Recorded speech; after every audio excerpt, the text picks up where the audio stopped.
thank you for joining us in another episode. And today we have David Anderson. David, it's great to have you here with us. My pleasure. Thank you. Yes, and your concept is being used widely, globally, for several companies, teams. You are helping these companies and teams. So I really, really appreciate that you are taking time to be here with us. Thank you so much. My pleasure. Thanks. Nice. I want to start with a question back into the late 90s. Let's back a little bit in the time, because I would like to know, how did you perceive, David, the adoption of Kanban, Lean, before Agile? Before the Agile Manifesto, how was being to fill up the gap in some software development methods in that time?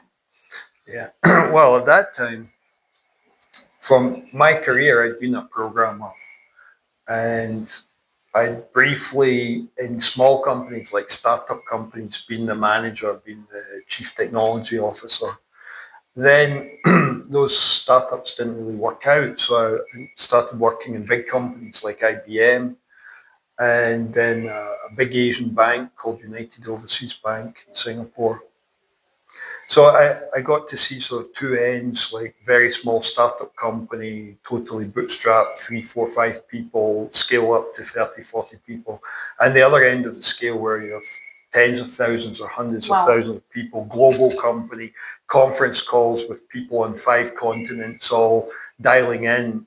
The old fashioned conference call where the spider in the middle of the table, you know. I had this experience also.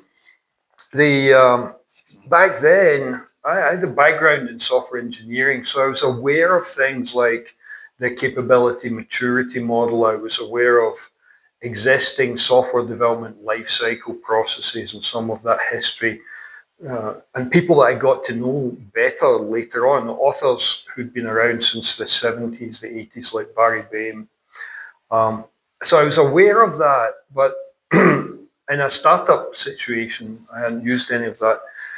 And I really got tired of having to deal with, here's your new language, here's your new API, here's your new platform you have to code.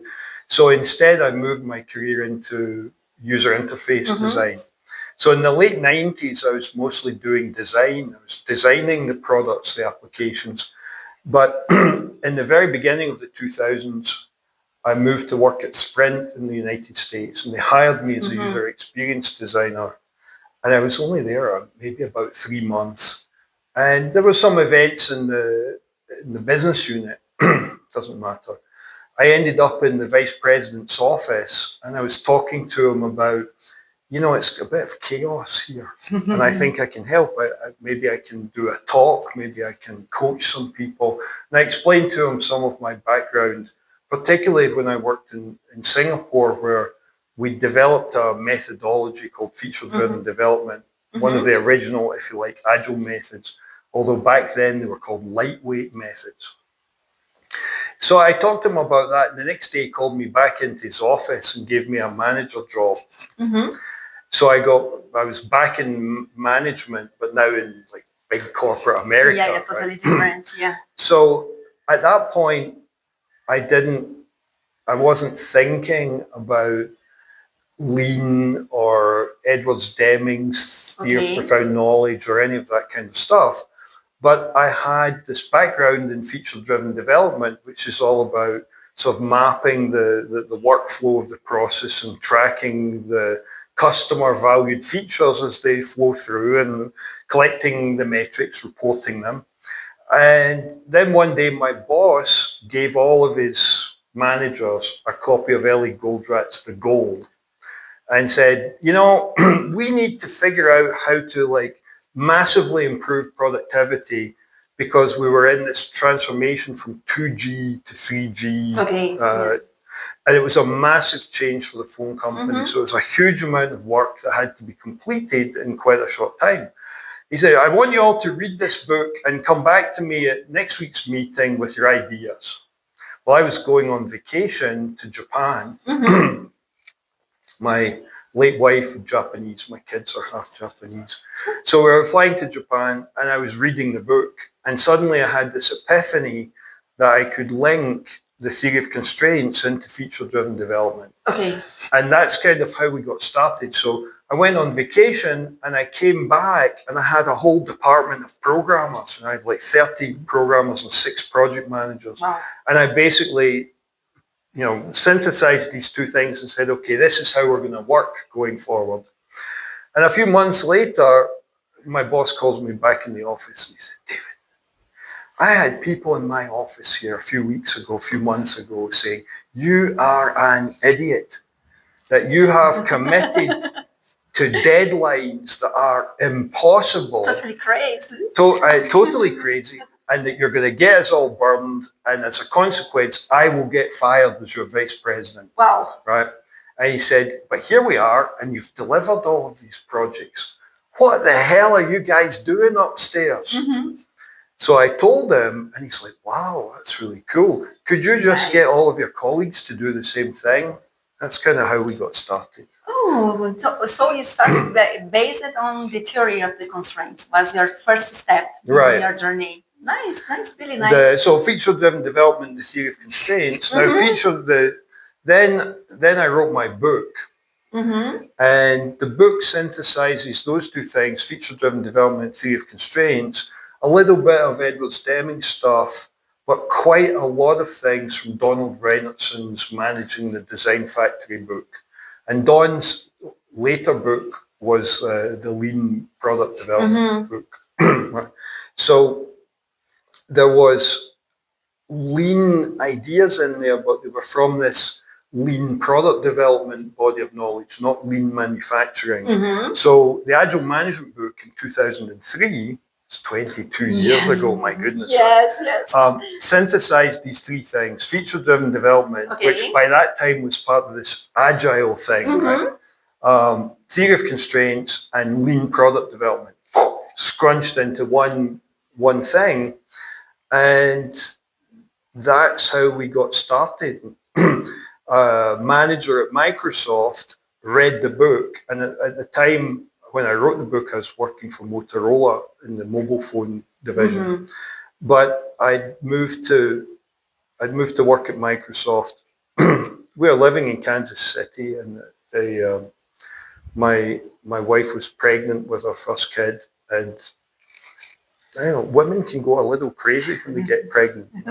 I know that. I had been in this place. So we had to move. And the biggest Japanese population in North America is in Seattle. So we moved there. And I got a job first at Motorola, and the book came out, and some guys at Microsoft read my book. And my phone had rung one day, and I was sitting in a bar after work with a few guys from Motorola, and I saw the number, and I don't recognize this number, and I read it out, and they went, oh, that's the Microsoft switchboard. Wow. Oh, I don't know. I don't know anyone at Microsoft, but I answered it anyway. And the guy at the other end said, hi, I'm Sam from Microsoft. I want to offer you a job. Wow. And they wanted to put all the ideas from the Agile Management book into the Team Foundation Server product, which is now called Azure DevOps. And that was in 2004. So I moved to work at Microsoft. And a manager called Dragos Dimitriou, he called me up. He'd seen me post on some internal news groups. He said, hey, I saw your post and that's really helpful. It's a funny coincidence, but I'm reading a book by a guy called David Anderson. I said, yes, I am David Anderson. He said, yes, I know that. Such a coincidence. The guy who wrote this book has the same name. I said, no, I am David Anderson. We did this a few times. And then he said, look, I just volunteered to run the department with the worst customer service record in the whole company. And I think you can help me. So I got in my car and I drove across the freeway to another part of the campus. And I met him in his office. And that's how we got started with this whole Kanban thing. Nice. And would you say that this Agile movement had a good impact to the Kanban adoption? At that time? Then we can talk later about the current moment of like Agile. In terms of adoption, so Kanban's, if you like, coming out party with the Agile movement was the Agile conference in 2007. And basically, for many years, I really struggled to get a talk accepted at the Agile conference. Wow, I had no idea about it. In the very beginning of the Agile conference, when it was being set up, Todd Little and Alistair Coburn set it up in the beginning. And I got a call from, I think, Jim Highsmith. He was running the program, and he said, hey, you know, we want to have all the Agile methods represented, and there'll be a feature-driven development track, and we've invited Jeff DeLuca as a keynote speaker, and I want you to do a talk. A few weeks went by, conferences coming up, and I get another call from Jim, and he said, we've deleted feature-driven development from the program. And he made some crappy excuse for that. So for 2 years, I didn't get a talk accepted, maybe even three years. Wow. The fourth and the fifth year, Microsoft paid for me to talk at the conference, right? Okay. And by 2007, Kanban was a thing, still couldn't get a talk accepted because they only wanted Scrum and extreme programming talks at the conference, right? They were blocking everything else out. Totally separate things. The whole manifesto thing of we are finding new ways of developing software and helping out. No, fuck that, right?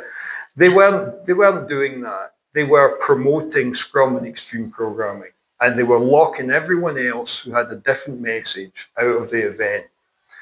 So in 2007, the open space part of the conference had some equipment, some audiovisual equipment.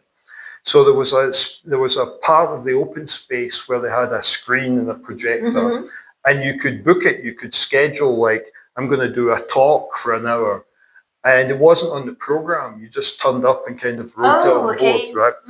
So that's what I did. That was the first ever Kanban talk at an Agile conference. And there were a few people, there was 25 people showed up. Some of them are quite famous now.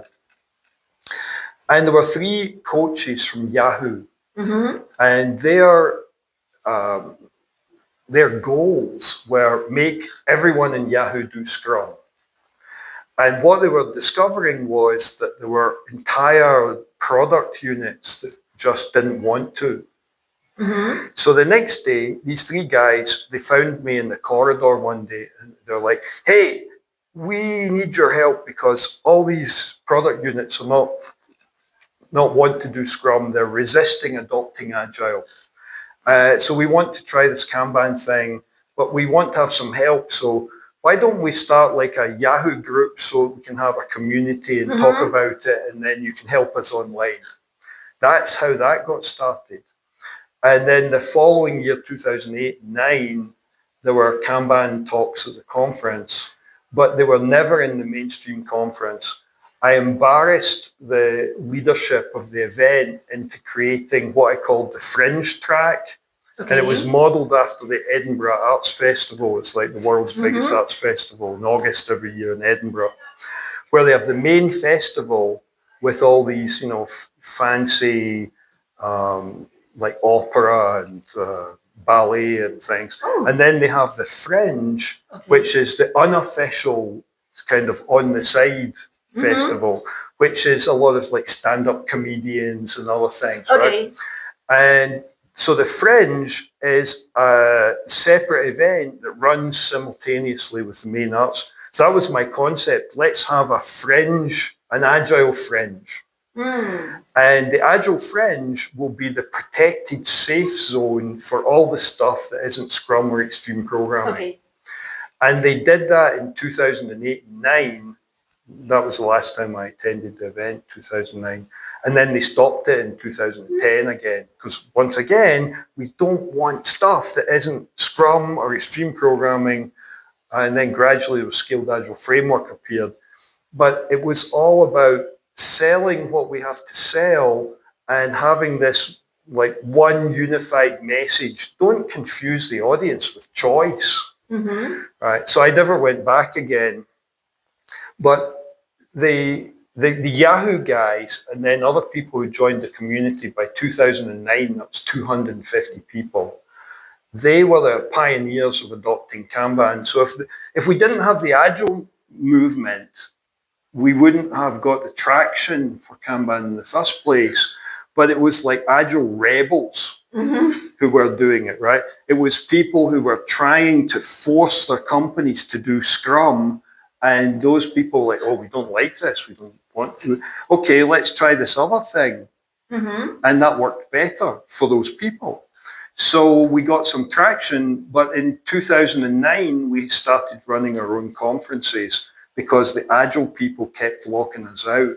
Okay, interesting. So the first Kanban conference was in May of 2009 in Miami.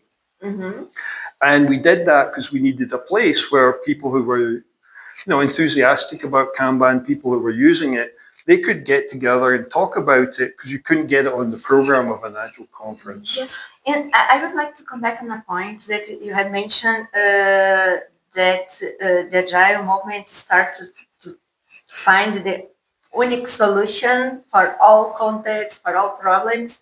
And we know that one of the things that Agile struggles is scaling in large companies. How have you adapted in your organizations like Kanban University, the contents and ways of working your companies to try to tackle this challenge of scaling? Yeah. To some extent, this is a blind spot for me because my attitude was Kanban already scales. Nice. Tell me more about it. Right, in the very beginning, we're doing it with multiple teams and geographically spread, like in United States and India. But by 2007, when I was the engineering director at Corbis, it's a company that Bill Gates owned in Seattle, there's 150 people. We're doing Kanban at a scale of 150 people. Wow. And so long before the book was written, we were already doing it at a scale of hundreds of people. But my starting point was I was a department manager with like 30 programmers and 6 project managers. So my idea of small was 30 people working on 6 projects in parallel. And the Agile community's idea of a team was just like 6 people. So their idea of scaling was like you got to 12 people or 15 people. And I was already flying at a whole different altitude. So my idea of scaling was a product unit, 150 people, a business unit, multiple product units, 600 people, 900 people. And then the Agile, the Kanban method is really designed in a service-oriented fashion. So any software engineer will tell you that a service-oriented architecture scales really well because it's flat. And then there are elements of the design of it that are very scale-free. So my feeling was, well, if you do it right, if you just follow the guidance that's in my book already, you can scale this to 600 people, 900 people, probably a couple of thousand people. So why do we need any sort of scaled Kanban? Interesting point. We didn't, it was like totally not necessary. So I was flying home and I went back to my house out in the far west of the United States and riding my bicycle in the mountains. And I was thinking about this every day. And yet a lot of what I was teaching them had concepts, practices for managing dependencies, but they couldn't see it. So I thought, all right, they can't see what's hiding in plain sight.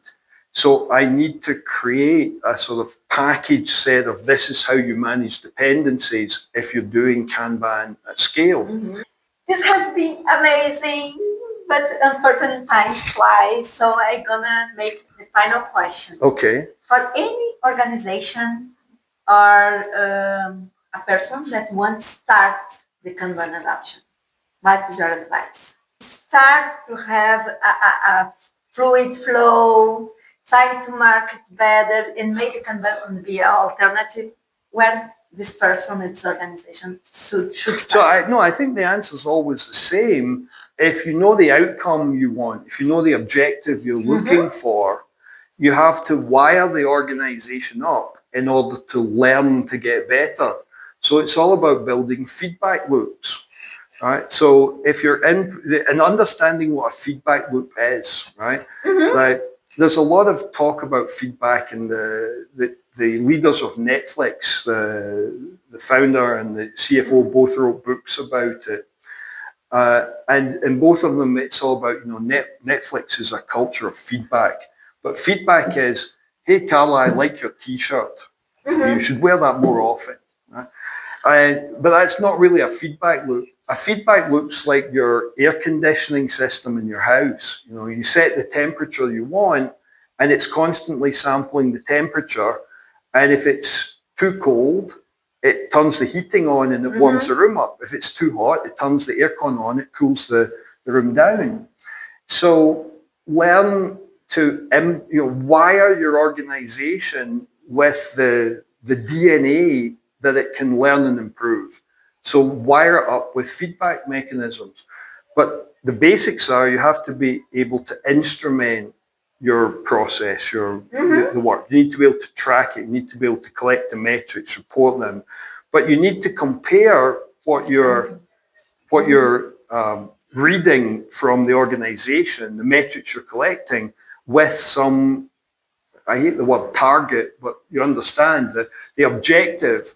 And if there's a gap between what you're seeing and where you want to be, then you have to have a discussion about how do we close that gap. So fundamentally, you want smoother flow, you want shorter lead times, whatever. It's about wiring up that feedback loop. Then somebody might say, you know what, we've got far too much work in progress and we keep starting new work and we never finish anything. And someone else might say, oh, we could fix that if we limit the work in progress. We could do that with a Kanban system, right? So Kanban is a solution, right? It's not the goal. Totally. It's perfect. Well, thank you so much. I hope you have enjoyed as much I have enjoyed. So I hope to see you in the next episode.